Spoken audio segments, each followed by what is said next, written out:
ওই ময়দানেতে যেতে তোমাকে হবে, প্রয়োজনে সব রক্তটুকু জমিনেই ঢেলে দেবে। লড়াইয়ের ওই ময়দানেতে যেতে তোমাকে হবে, প্রয়োজনে সব রক্তটুকু জমিনেই ঢেলে দেবে। তবুও তোমায় লড়তেই হবে, মানিবে না পরাজয়। তবুও তোমায় লড়তেই হবে, মানিবে না পরাজয়। বিপ্লব মানে জীবন দেয়া বসে থাকা নয়, সে কোনো দিন আসবে না রে করো যদি ভয়।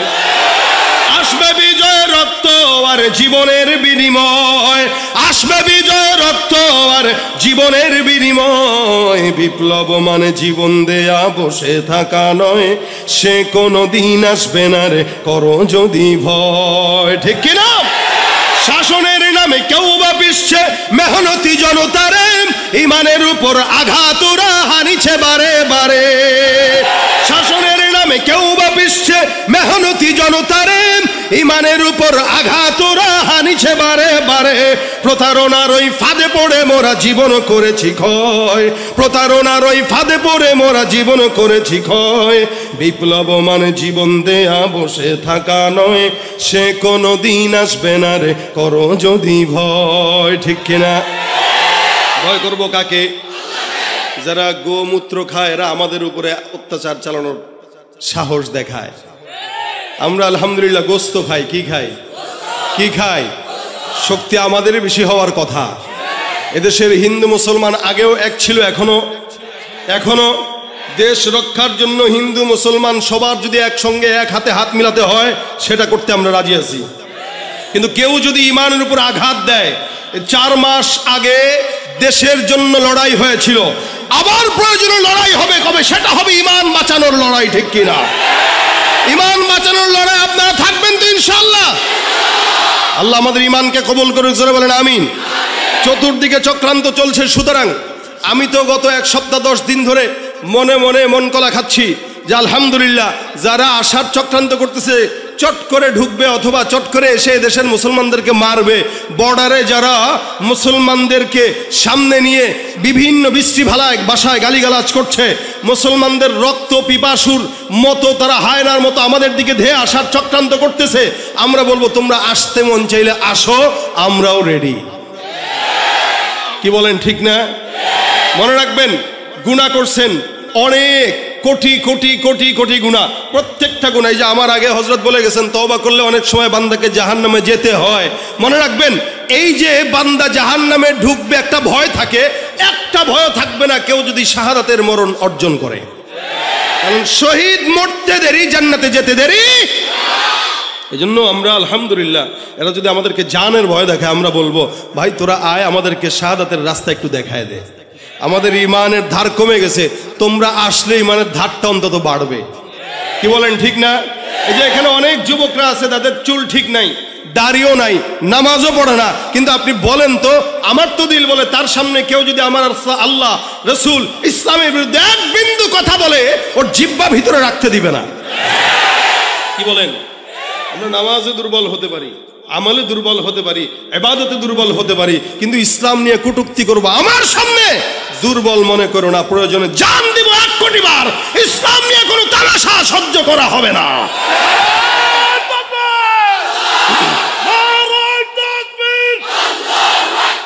ইসলামের শত্রুরা হুঁশিয়ার, সাবধান। ইসলামের দালালেরা হুঁশিয়ার, সাবধান। ইন্ডিয়ার দালালেরা হুঁশিয়ার, সাবধান। আমরা হলাম নবীর সেনা।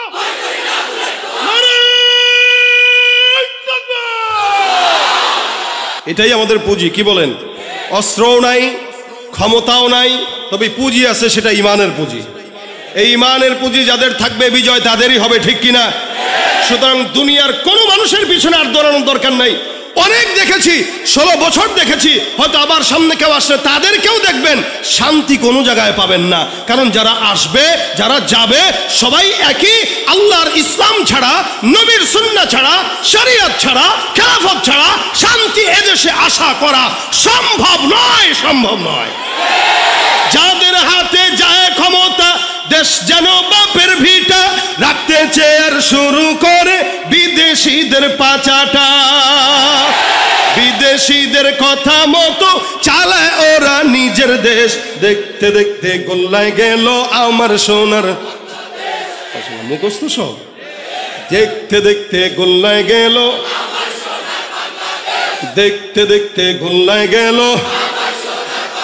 একে একে শেষ করেছি সবার দেখা হইল শেষ।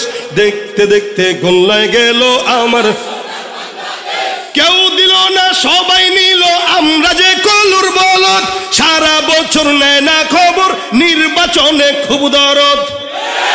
কেউ দিল না সবাই নিল, আমরা যে কলুর বলদ, সারা বছর নেয় না খবর, নির্বাচনে খুব দরদ। নির্বাচনের আগে নেতায় ধরে কত রকম বেশ, নির্বাচনের আগে নেতায় ধরে কত রকম বেশ। দেখতে দেখতে গোল্লায় গেল, দেখতে দেখতে গোল্লায় গেল, একে একে শেষ করেছি সবার দেখা হইল শেষ। দেখতে দেখতে গোল্লায় গেল আমার সোনার বাংলাদেশ। দেখতে দেখতে গোল্লায় গেল। দেখার আর দরকার অনেক দেখছি, স্বাধীনতার পর থেকে 50 বছরের উপরে আমরা দেখছি। এবার একটাবার আপনারা একটু দেখেন, কথা কয় না, আমরা তো অনেক দেখলাম, এবার আপনাদের দেখা উচিত। কি বলেন, ঠিক না? ওলামা একরামদের কাছে দেশ দিয়ে একটু দেখেন যে পারে কিনা। টুপিওয়ালা, দাড়িওয়ালা, আল্লাহওয়ালা ইমানদারদের কাছে দেশ দিয়ে দেখেন একটু পারে কিনা। ইনশাআল্লাহ এদেশে যদি ইসলামী আইন আসতো, যারা ওপারে চলে গিয়েছে একজনও হাত পা নিয়ে যেতে পারতো না, এবং যারা আসবে এরাও কখনো ভয় করতো না যে সরকার 5 কোটি দিলে 3 কোটি মারা লাগবে, এই আশা করতে পারতো না। কেন? ইসলামের আইন হলো কেউ যদি চুরি করে হাত হাত। সুতরাং শান্তি পেতে গেলে ইসলাম ছাড়া কোনো গতি। আল্লাহ ইসলামের দেশ দান করুক। ভাইরা আমার, আমি যেটা বলছিলাম, এই দুনিয়াতে মানুষ তার নেতাকে যতটুকু ফলো করে, পীরকে যতটুকু ফলো করে, মা বাবাকে যতটুকু মানে, এতটুকুনের অর্ধেক যদি আমার আল্লাহকে মানতো, মানুষ জান্নাতি হয়ে যেত। মানে তো নাই, বরঞ্চ কথা বলে যে আমার গুনাহ নাই। অধিকাংশ মানুষ গুনাহ করার পরে তার এহসাস হয় না, চিন্তাও করে না যে মাফ চাইতে হবে। যার চিন্তা নয় তার তাওবা নসিব হয় না, আর যার চিন্তা আছে একদিন না একদিন তাওবা নসিব হয়। অথচ হযরত ওমর ফারুক নিজে পেরেশানিতে পড়ে গেছেন যে আমার নামটা কি মুমিনের খাতায় নাকি মুনাফিকের খাতায়। ওমর রাদিয়াল্লাহু তাআলা আনহু ভাবতেন মাঝে মাঝে, যার কারণে হযরত হুযায়ফা ইবনুল ইয়ামানের কাছে আল্লাহ রাসূল সাল্লাল্লাহু আলাইহি ওয়াসাল্লাম কে মুনাফিক এই লিস্টটি হুযায়ফার কাছে ছিল। সমস্ত মুনাফিকের লিস্টটি ছিল হুযায়ফার কাছে। তো হযরত আমিরুল মুমিনিন একদিন হুযায়ফা ইবনুল ইয়ামানের কাছে জিজ্ঞাসা করলেন, এ হুযায়ফা, দেখো তো আমি ওমরের নামটাও তোমার লিস্টের খাতায় আছে কিনা। তোমার খাতায় যে লিস্টটি আছে এই জায়গায় আমি ওমরের নামটা আছে কিনা দেখো। ইসলামের দ্বিতীয় খলিফা, যার ব্যাপারে রাসূল সাল্লাল্লাহু আলাইহি ওয়াসাল্লাম বলেছেন আমার পরে যদি কোনো নবী আসতো সে হয়তো কে, এই ওমর বলতেছেন, দেখো আমার নামটা ওখানে আছে কিনা। হুযায়ফা ডাক দিয়া বলেন, আমিরুল মুমিনিন, আল্লাহর রাসূল সাল্লাল্লাহু আলাইহি ওয়াসাল্লামের তরফ থেকে নিষেধ, কার নাম কোন জায়গায় বলা যাবে না। আমিরুল মুমিনিন কিচ্ছু বলেন না, সোজা সুজি বাসার মধ্যে চলে যায়। একদিন, 2 দিন, 3 দিন হয়ে গেল, চোখের মধ্যে ঘুম আসে না। আমিরুল মুমিনিন টেনশন করে আর বারবার চিন্তা করে, ওমরের নামটা যদি মুনাফিকের খাতায় থাকে জাহান্নাম ছাড়া কোনো উপায় নাই। গভীর রাতের মধ্যে হযরত আমিরুল মুমিনিন হুযায়ফার বাসার দরজায় যায় ডাক দিয়া বলে, হুযায়ফা, আমি ওমর তোমার কাছে একটা প্রশ্নের জবাব জানার জন্য আসলাম, বলো দেখি প্রশ্নের জবাবটা আমার কাছে দিবা। আমিরুল মুমিনিনকে দেখে হুযায়ফা ডাক দিয়া বলেন, হ্যাঁ আমিরুল মুমিনিন, আপনার মতো একজন সাহাবী আমার দরজায় চলে আসলেন, দরকারও ছিল না। আপনি একবারের জন্য খবর যদি দিতেন আমি আপনার দরবারে চলে যেতাম, কিন্তু গভীর রাতে আসলেন। বলেন তো দেখি আপনার আমার কাছে কোন প্রশ্ন আছে, আমি আপনাকে জবাব দিব।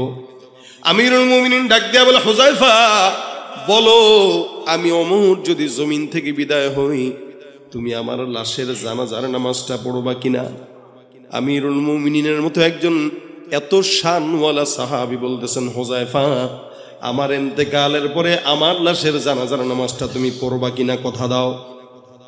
হুযায়ফা ডাক দিয়া বলতেছেন, কি বলতেছেন আপনি, যার ব্যাপারে আমার পয়গম্বর এত ফজিলত বর্ণনা করলেন, আপনার মতো একজন সাহাবীর লাশের জানাজা আমি হুযায়ফা পড়বো না, এটা হতে পারে না।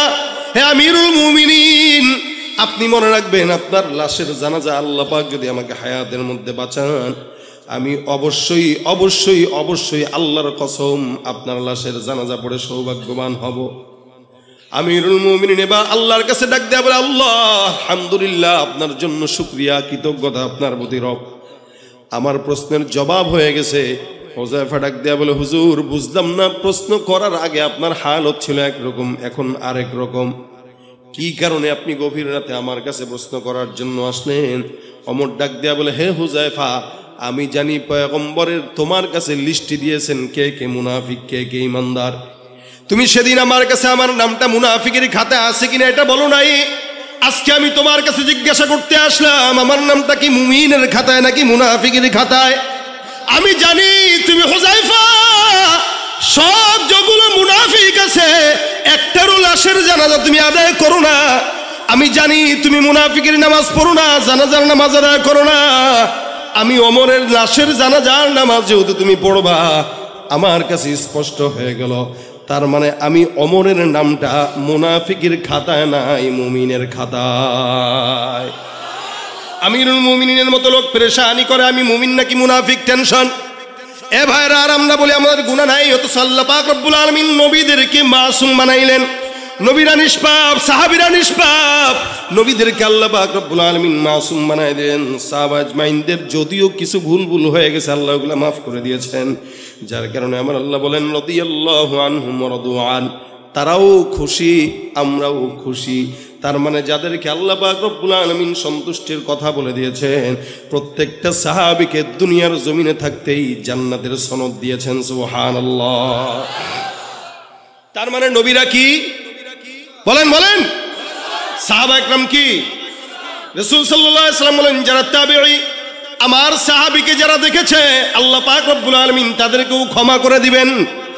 এই তিন জামানার মানুষগুলো আল্লাহ পাক রব্বুল আলামিনের দয়া মাফ পেয়ে যাবেন।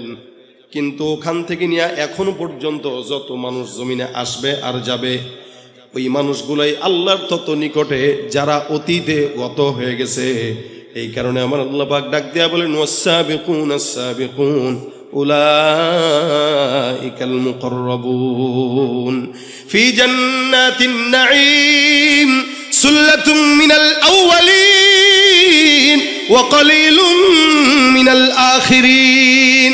অতীতে যতগুলো মানুষ চলে গেছে সবগুলো মানুষ, যদিও আমরা 2024 সালে এই বাংলাদেশের মধ্যে বসবাস করছি, কিন্তু মনে রাখবেন আমাদের এই দেশের কিছু কিছু মানুষ আমাদের আকাবির বুজুর্গানে দিনদেরকে গালি দিয়া বলে তারা নাকি ইসলাম বুঝে নাই।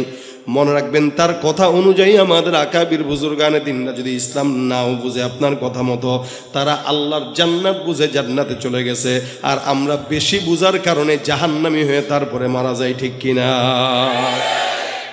এই জন্য আল্লাহ বলেন, যাতা জামানা যত পিছনে মানুষ তত আল্লাহর জান্নাতের নিকটে। জামানা যত পিছনে, আজকে থেকে 100 বছর আগে যেই বান্দাটা জন্মগ্রহণ করলো, ওই বান্দাটা আমার থেকে 100 বছর হলো রসুলের নিকটে, তার মানে জান্নাতের নিকটে।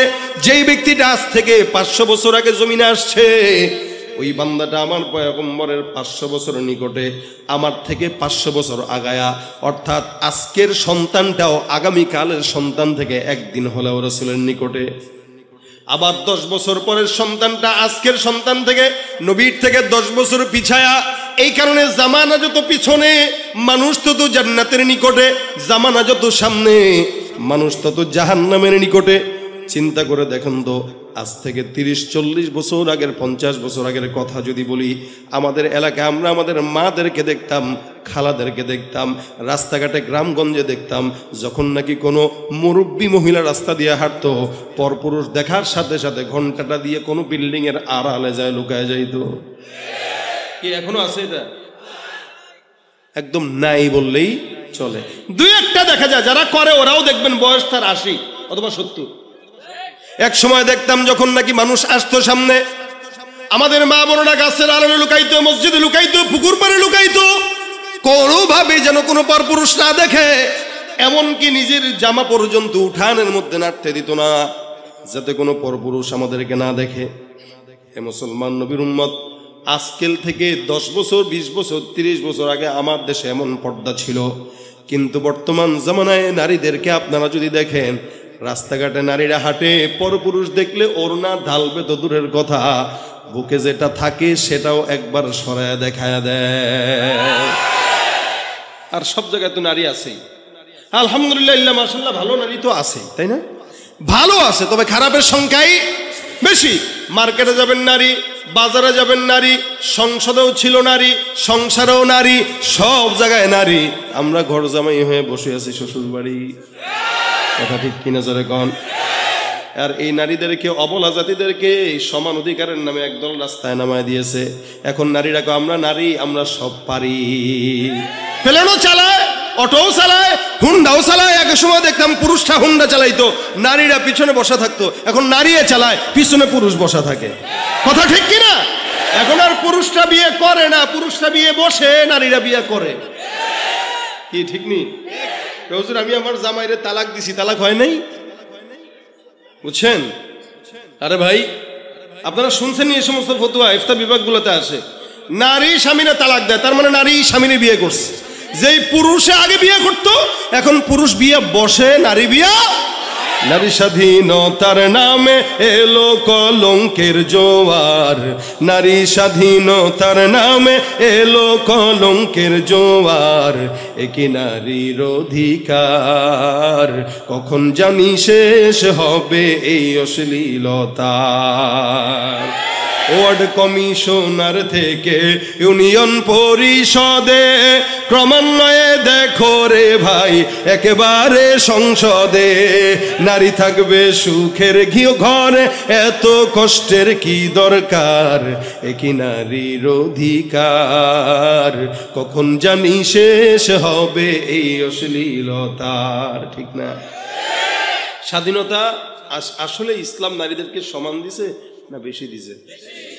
কি বলেন? বেশি দিছে না? এখন স্বাধীনতা চায় কারা, এটা বুঝতে হবে। শিয়াল দেখবেন একটু চায় মুরগি একটু স্বাধীনভাবে ঘুরুক, বুঝেন নাই না? কথা বুঝেন না আপনারা? শিয়াল কি চায়? মুরগি স্বাধীনভাবে ঘুরুক। বিড়াল চায় ইলিশ মাছটা খোলাই থাকুক, ফ্রিজে না ঢুকুক, কি ঠিক না?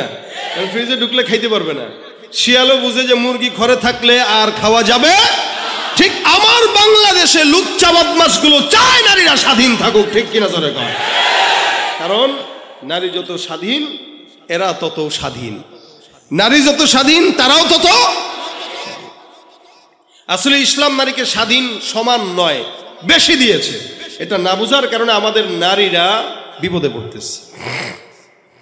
ভাইরা আমার খুব বুঝবেন, একসময় আমাদের নারীদেরকে দেখতাম এরকম, এখনকার হাল ভিন্ন।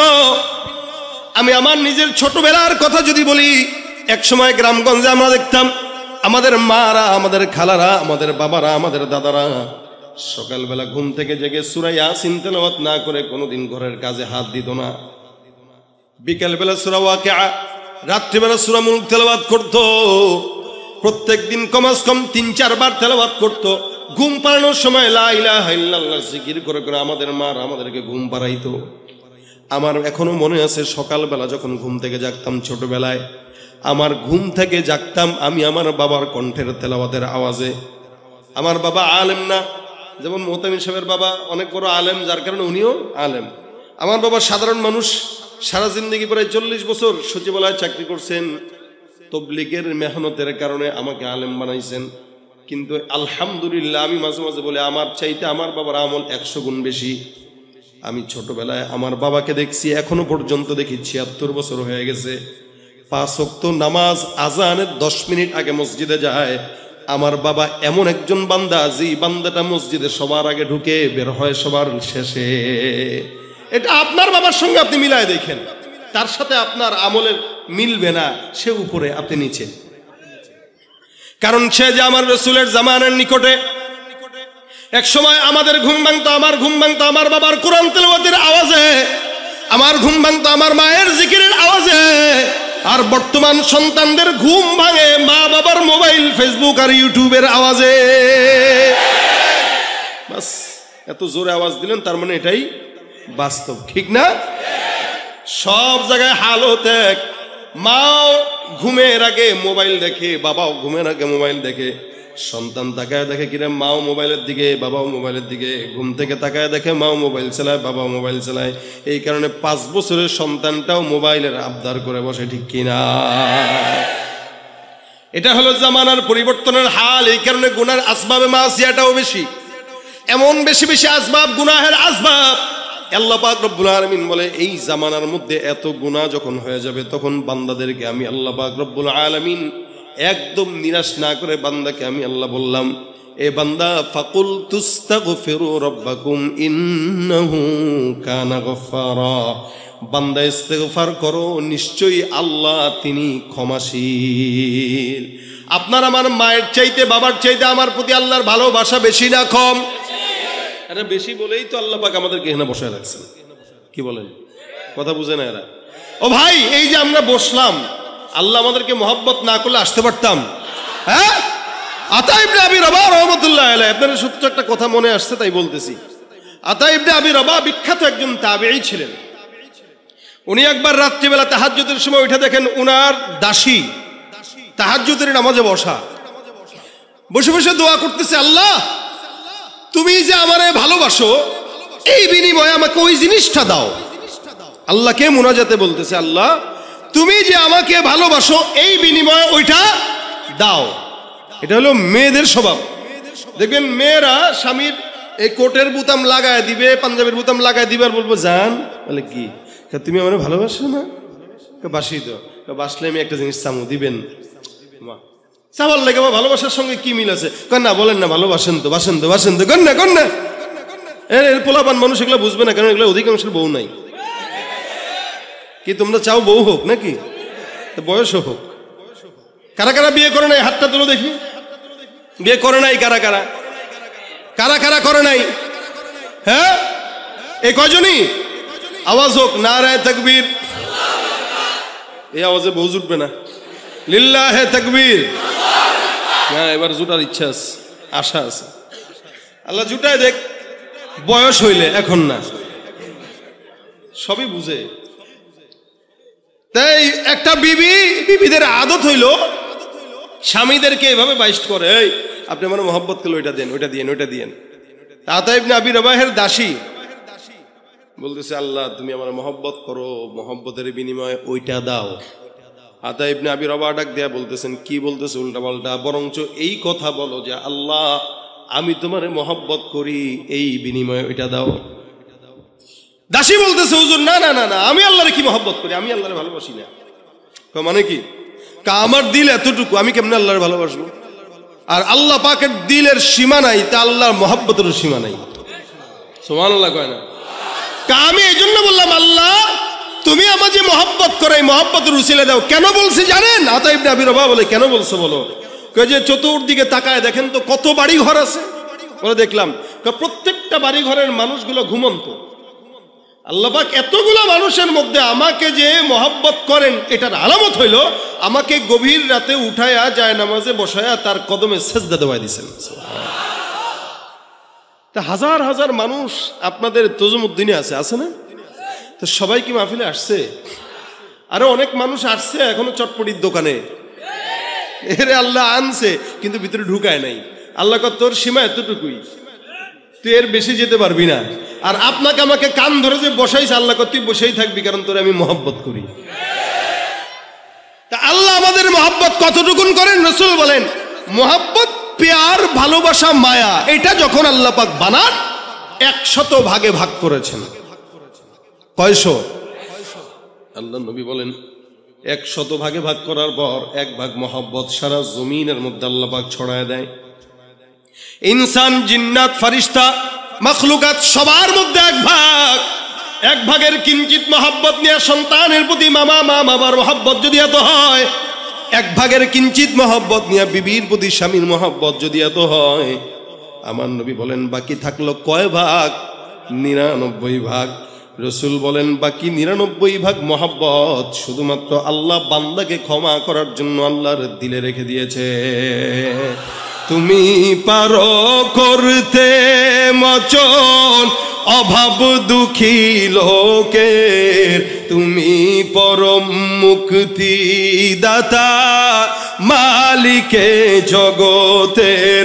তোমার কাছে চাই যে পানা, তোমার কাছে চাই যে পানা, আমরা প্রতিদিন তোমার দয়ায় পূর্ণ আমার সারা নিশিদিন। আল্লাহ তুমি দয়ার সাগর, আল্লাহ তুমি দয়ার সাগর, রহমানুর রহিম, তোমার দয়ায় পূর্ণ আমার সারা নিশিদিন। কার দয়া? এই জন্য আমার আল্লাহ পাক রব্বুল আলামিন বান্দাকে কতটুকু দয়া করেন দেখেন। কোন বান্দা যদি গুনাহ করে, ইচ্ছা যদি করে, আল্লাহ পাক রব্বুল আলামিনের কাছে তওবা করবে, আমার আল্লাহ পাক বান্দার তওবা কবুল করে নেয়। নবী করিম সাল্লাল্লাহু আলাইহি ওয়াসাল্লাম বলেন, মান হাম্মা বিহাসানাতিন, কেউ যদি একটা নেকির কাজের নিয়ত করে, আমার আল্লাহ পাক রব্বুল আলামিন নেক কাজের নিয়ত করার পরে নেক কাজটা যদি নাও করে, আল্লাহ পাক ওই বান্দার আমলনামায় পরিপূর্ণ নেকের সওয়াব দান করে দেন। আল্লাহর দয়া বেশি না কম? বলেন বেশি না কম? হাদিসে চমৎকার একটা ঘটনা আছে।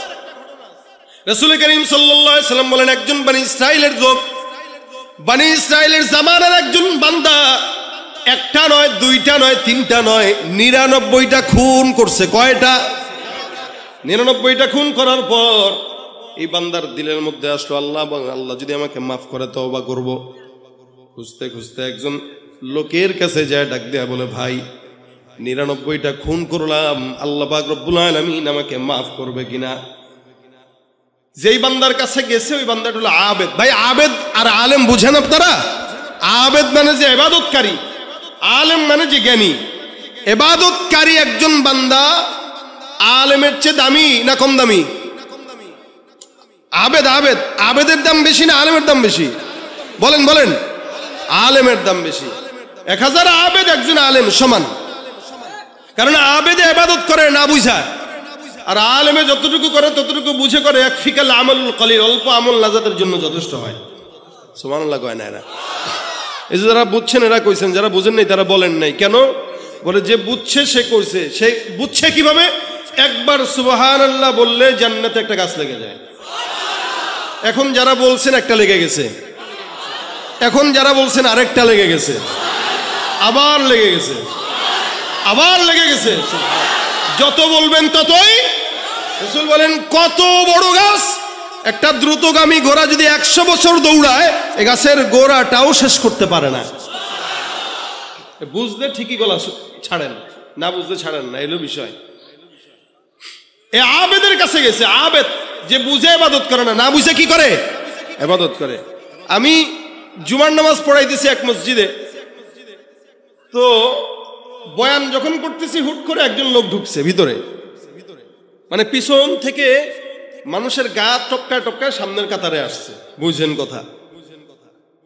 এবার হাতে তার একটা তসবিহ। কি তসবিহ? আমি করতেছি জুমার বয়ান, ওই লোকে করতেছে জিকির, সুবহানাল্লাহ সুবহানাল্লাহ সুবহানাল্লাহ সুবহানাল্লাহ সুবহানাল্লাহ। আমি বললাম, যাক মাশাআল্লাহ, অনেক বড় জাকিরিন। উঠতে বসতে কলম নড়ে, এই কারণে এনে বয়ান শুনতে বসেও কি করতেছে? জিকির করতেছে। ভালো, আচ্ছা মাশাআল্লাহ। বয়ানের হালতে সে জিকির করছে, এটা মানা যায়। আমি যখন খুতবা দিতে দাঁড়াইলাম আল্লাহর বান্দায়, তখনও তাসবিহ নিয়ে জিকির করতেছে। আচ্ছা বলেন আপনারা, খুতবা শোনা সুন্নত না নফল না ওয়াজিব? জুমার খুতবা চলাকালীন সময় আল্লাহর ফেরেশতারাও আমলের খাতা বন্ধ করে খুতবা শুনতে বসে যায়, আর ওই বান্দা তখনও কি করে? জিকির করে। আমি চিন্তা করলাম, কিরে এ তো মুশকিল। আমি খুতবার মাঝখানে তার দিকে 2 বার তাকাইলাম, যে মনে করলাম সে হয়তো বুঝা তসবিটা রেখে দিবে। ওরে সুবহানাল্লাহ, আমি তাকাই, তার তসবিহ পড়া আরো বাড়ে। ফাদলুল আলিমি আলাল আবিদি কাফাদলি আলা আদনাকুম। এটা হলো আবেদ। আবেদের কাছে গেছে, কয় হুজুর 99টা খুন করছি, আল্লাহ কি ক্ষমা করবে? কয়টা? 99টা। বাপরে বাপ, আপনার তো সাহস কম না? আপনি মনে করছেন আল্লাহ এত সস্তা? 99টা খুন করলেন, আল্লাহ আপনারা মাফ করবে, ভাগান না এখান থেকে, যান। ধমক টমক দিয়ে পাঠাই দিতেছে। এবারে তো এমনি সন্ত্রাসী, কি বলেন? 99টা খুন যে করছে ছোট সন্ত্রাসী? হ্যাঁ, কত বড় সন্ত্রাসী। পকেটে ছুরি ছিল, এ কয় আরে মোল্লা যদি খুনের ক্ষমা নাই পাই তা তোরে রাখবো কেন, তুইও মর। চাকু নিয়ে ঢিকায় দিছে বেটার পেটে, যা। সেঞ্চুরি ছিল, এখন সেঞ্চুরি হয়ে গেছে। এবার গেছে একজন আলেমের কাছে, যে ডাক দিয়া বলে হুজুর 99টা খুন করছিলাম, একজনের কাছে গেছিলাম, সে বলে আল্লাহ নাকি ক্ষমা করবে না। মেজাজ গরম হয়ে গেছে, ওইটারও শেষ দিচ্ছি, ওইটাও শেষ, একদম 100টা পূর্ণ করে আপনার কাছে আসছি। এখন আপনি একটু বলেন আল্লাহ পাক রব্বুল আলামিন আমাকে ক্ষমা করবে কিনা? আলেম ডাক দিয়া বলে কয়টা করছেন? বলে 100টা। আলেম বলেন 100টা কেন, 1 কোটিটাও যদি করেন, আপনার গুনাহ যেখানে শেষ আমার মাওলার দয়া সেখানে শুরু।